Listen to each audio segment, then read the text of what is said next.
స్వామివారి యొక్క కళ్యాణోత్సవంలో ఈ నెల 28వ తేదీన సాయంత్రం 5 గంటలకు ధ్వజారోహణతో ప్రారంభించబడి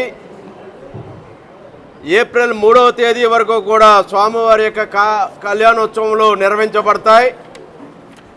28వ తేదీన ధ్వజారోహణ, నిత్య బలిహరణ దర్శనములు.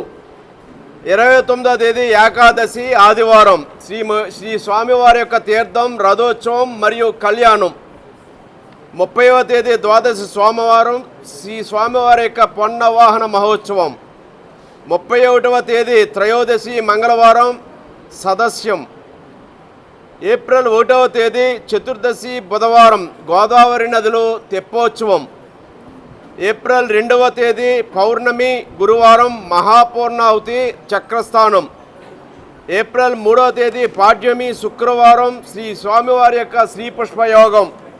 ఈ కార్యక్రమాలన్నీ కూడా 7 రోజుల పాటు స్వామివారి కళ్యాణోత్సవములు దిగ్విజయంగా విజయవంతంగా నిర్వహించడం కోసం ఉత్సవ కమిటీ సమావేశాన్ని ఇక్కడ మేము సమీక్షా సమావేశాన్ని నిర్వహించుకోవడం జరిగింది. దీంట్లో దేవస్థానం చైర్మన్ గారు, పాలక మండలి సభ్యులు, డీసీ గారు, వివిధ శాఖల అధికారులు పాలు పంచుకుని ఏ విధంగా రేపు జరగబోయే కళ్యాణోత్సవం విజయవంతం చేయాలనే దాని మీద చర్చించడం జరిగింది.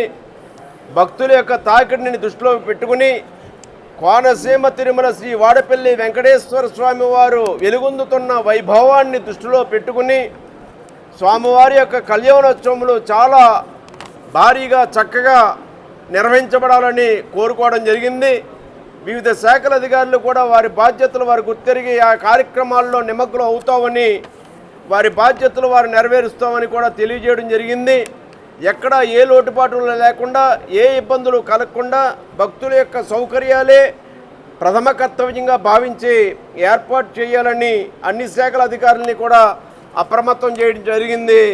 దానికి లోటు లేకుండా దేవస్థానం నుంచి కానీ, ప్రభుత్వం ద్వారా కానీ, రెవెన్యూ, పోలీస్, పంచాయతీరాజ్ అందరూ కూడా, హెల్త్ లేదా ఫైర్, ఇరిగేషన్, హెడ్ వర్క్స్ వివిధ శాఖల అధికారులు కూడా వారి యొక్క కార్యక్రమాల్లో వారు నిమగ్నం అవుతారు. మరి భక్తులందరినీ కూడా స్వామివారి యొక్క కళ్యాణ మహోత్సవములు తండోపతండోలుగా తరలి వచ్చి స్వామివారిని దర్శించి కనులారా దర్శించి తరించమని ఈ సందర్భంగా కోరుకుంటూ ఉన్నాను. ఇప్పటికే ప్రతి శనివారం 7 వారాల వెంకన్న 7 శనివారములు 7 ప్రదక్షిణలు 7 జన్మల పుణ్యఫలంగా స్వామివారి యొక్క ఘనకీర్తి చరిత్ర ప్రపంచవ్యాప్తంగా జగద్విఖ్యాతం అవుతూ ఉంది. దీనిని ఇంకా ఇనుమడింపజేయడం కోసం అందరం కూడా బాధ్యతగా స్వామివారి యొక్క కార్యక్రమాలు విజయవంతం చేయాలి.